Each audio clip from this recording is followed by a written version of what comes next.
Naples, reparti de l'avant contre la Sampdoria, 2-0, 4 jours après son premier revers, a assuré dimanche le titre honorifique de champion d'hiver en profitant de l'incroyable retour en fin de match de la Roma sur le terrain de son dauphin l'AC Milan, 2-2. À 2 journées de la mi-saison, le Napoli compte 7 points d'avance sur la Juventus, deuxième, son prochain adversaire vendredi, et autant sur les Rossoneri, troisième, rejoint alors qu'il menait 2-0 à 4 minutes de la fin du temps réglementaire. Naples relancé. La Sampdoria a rendu avant le match un émouvant hommage à ses ex-gloires Gianluca Vialli, emporté par un cancer du pancréas à 58 ans, et Sinisa Mihailovic, décédée des suites d'une leucémie en décembre à 53 ans. Elle aurait sans doute aimé couronner cet hommage d'une victoire de prestige, mais le Napoli était trop fort pour des Génois relégables, 18e, et réduit à 10 avant la pause.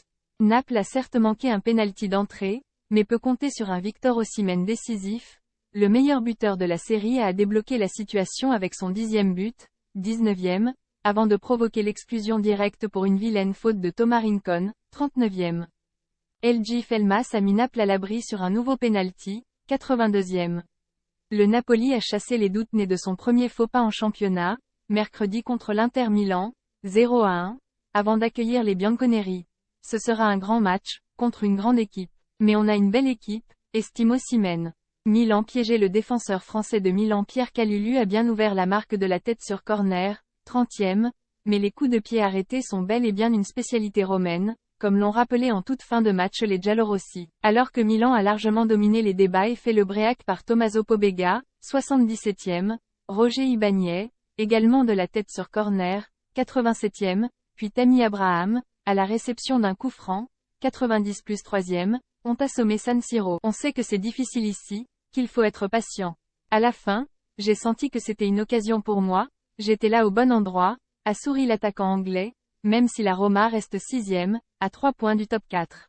L'entraîneur milanais Stefano Pioli a regretté de ne pas avoir gagné un match où on a aussi bien joué. On doit continuer à jouer ainsi, mais les matchs durent 95 minutes, a-t-il soupiré. Tifosi énervé à l'Olimpico, la Lazio a reçu Empoli, 2-2, devant un virage nord sans ultra, la tribune ayant été fermée par les autorités sportives après les cris racistes de supporters laziali à Lecce envers Samuel Umtiti et Lamek Banda. Comme Milan, la Lazio, 5e, a laissé filer sur la fin une rencontre qu'elle maîtrisait, grâce à des buts de Felipe Anderson, 2e, et Mattia Zaccagni, 54e. Elle a été surprise par un contre de Francesco Caputo, 83e, puis un tir de Razvan Marin, 90 plus 4e. Ce sont cette fois des supporters de la Roma et de Naples qui ont défrayé la chronique, avec des heurts sur une aire d'autoroute entre des tifosi romains en route vers Milan et d'autres napolitains se rendant à Gênes. Ces échauffourées impliquant des dizaines de personnes ont nécessité l'intervention des forces de l'ordre et la fermeture provisoire de l'autoroute, selon les médias italiens, qui ont évoqué un blessé léger. Ici Beyrouth 9 janvier, 2000.